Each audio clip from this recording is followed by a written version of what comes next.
नमस्कार, आप सभी का बहुत बहुत स्वागत है। मैं हूं आपके साथ रोहित पुनेठा और इंडिया न्यूज़ डिजिटल का आप स्पोर्ट्स चैनल देख रहे हैं और मेरे साथ इंडिया न्यूज़ डिजिटल स्पोर्ट्स के एडिटर मनोज जोशी जी मौजूद हैं और आज हम दोनों यहां पर खड़े हुए हैं। एक पॉइंट ऑफ डिस्कशन जो है हमारा वो है कि भारतीय क्रिकेट टीम का अगला कोच कौन होगा। इसके पीछे वजह यह है कि रवि शास्त्री का अब टेन्योर लगभग पूरा होने को है। T20 वर्ल्ड कप अभी शुरू होने वाला है अक्टूबर में और उसके बाद जो कॉन्ट्रैक्ट है रवि शास्त्री का वो खत्म हो जाएगा। रवि शास्त्री जब नहीं होंगे टीम के साथ तो फिर वो कौन शख्स होगा जो कि टीम इंडिया को आगे ले जाएगा, क्योंकि अभी तक मनोज जी जो रवि शास्त्री का टेन्योर रहा है उसको मोरलेस अच्छा कहा जाएगा रवि शास्त्री के टेन्योर को। लेकिन अब जहां रवि शास्त्री छोड़े वहां से टीम इंडिया को आगे लेकर जाएं, उसमें कौन सा नाम आपको नजर आ रहा है फिलहाल? देखिए, बिल्कुल आपने रवि शास्त्री का नाम लिया और रवि शास्त्री के कार्यकाल में वर्ल्ड टेस्ट चैंपियनशिप के हम फाइनल में पहुंचे और उसके अलावा 2019 का जो वर्ल्ड कप था उसमें भी फाइनल में पहुंचे। आईसीसी ट्रॉफी नहीं जीत पाए, ये एक मलाल जरूर रहा, लेकिन आप ऑस्ट्रेलिया को ऑस्ट्रेलिया में हराते हैं, वो भी एक बार नहीं 2 बार हराते हैं। लेकिन उनके साथ में एक और सज्जन है जो उनके साथ जुड़े रहे कंधे से कंधा मिलाकर। आपके चेहरे की मुस्कुराहट बहुत कुछ बयान कर रही है, बताई दीजिए। विक्रम राठौर। जी हाँ, बिल्कुल विक्रम राठौर की ही बात कर रहा हूँ मैं। विक्रम राठौर बैटिंग कोच हैं और रवि शास्त्री के साथ कंधे से कंधा मिलाकर और जो कुछ कामयाबियां उनके सिर चढ़ी हैं, जो उन्होंने हासिल की हैं, उसमें विक्रम राठौर का बहुत बड़ा योगदान है।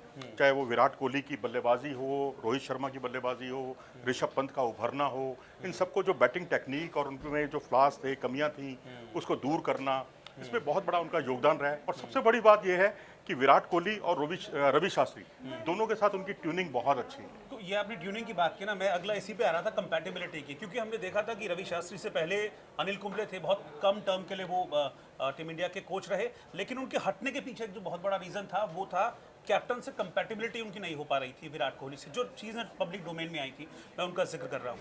तो मुझे लगता है कि बोर्ड की जो बोर्ड ने अपनी एक प्रायोरिटीज तय की होंगी नेक्स्ट कोच के लिए, उसमें मुझे लगता है कि नंबर 1 या 2 पर ये जरूर होगा कि जो नेक्स्ट कोच हो that should be compatible to captain Virat. जी हाँ, बिल्कुल। कोई विराट कोहली टीम की कप्तानी करने जा रहे हैं, आगे भी रहेंगे कप्तान, कोई कप्तानी छोड़ नहीं रहे हैं, तो वो ऐसा व्यक्ति लेना चाहेंगे अपने साथ जो बहुत वो जिसके साथ काम करते हुए कंफर्टेबल हो।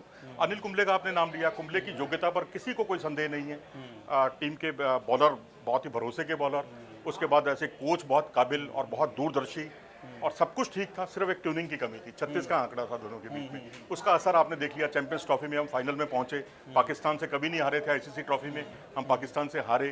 खैर, जीत हार एक हिस्सा है खेल का, लेकिन उन्हें ज़्यादा मौके इसलिए भी नहीं मिले, उनको छोड़ना पड़ा क्योंकि कप्तान के साथ उनकी ट्यूनिंग अच्छी नहीं थी। अब आप देखें अगर विक्रम राठौर को, तो इन्होंने बैटिंग कोच के तौर पर जब 2 साल पहले अप्लाई किया था, उसमें मार्क रामप्रकाश भी थे और कई काबिल लोग भी थे जो इसमें वहाँ पर उन्होंने अपना दावा रखा था, लेकिन उन सबके दावे को खारिज कर दिया गया। इसी तरीके से अगर आप फील्डिंग कोच देखें, जॉन्टी रोड से बड़ा फील्डिंग कोच कौन हो सकता है, उनका नाम नहीं हुआ। श्रीधर आ गए।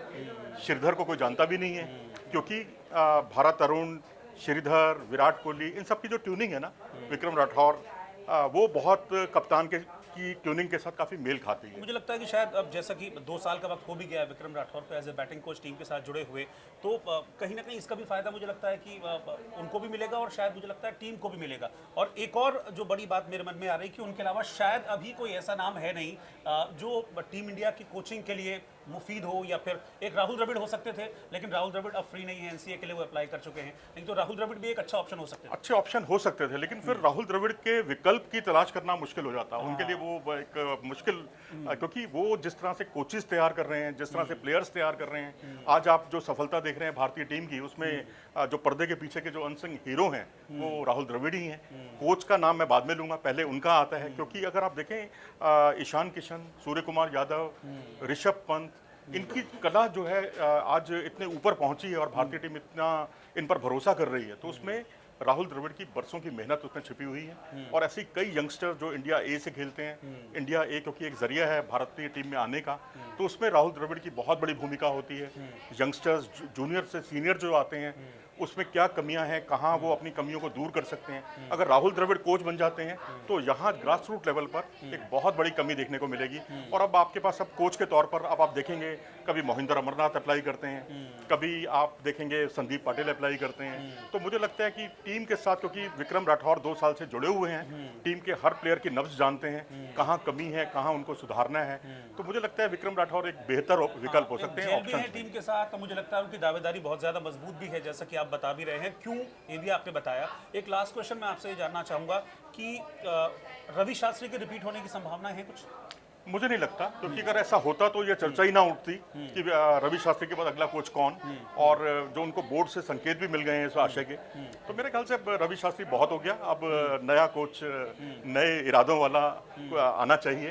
प्रवीण आमरे हालांकि एक अच्छे कोच हैं, मैं भारतीय टीम के कई खिलाड़ियों को देखता हूं, जब उनकी कुछ तकनीकी कमजोरियां सामने आती हैं तो वो बॉम्बे जाते हैं, प्रवीण आमरे से मिलते हैं, वो उनकी कमियां भी बताते हैं। तो अगर वो भी अगर बतौर असिस्टेंट कोच या किसी हैसियत से टीम से जुड़ते हैं तो वो सोने पे सुहागा होगा।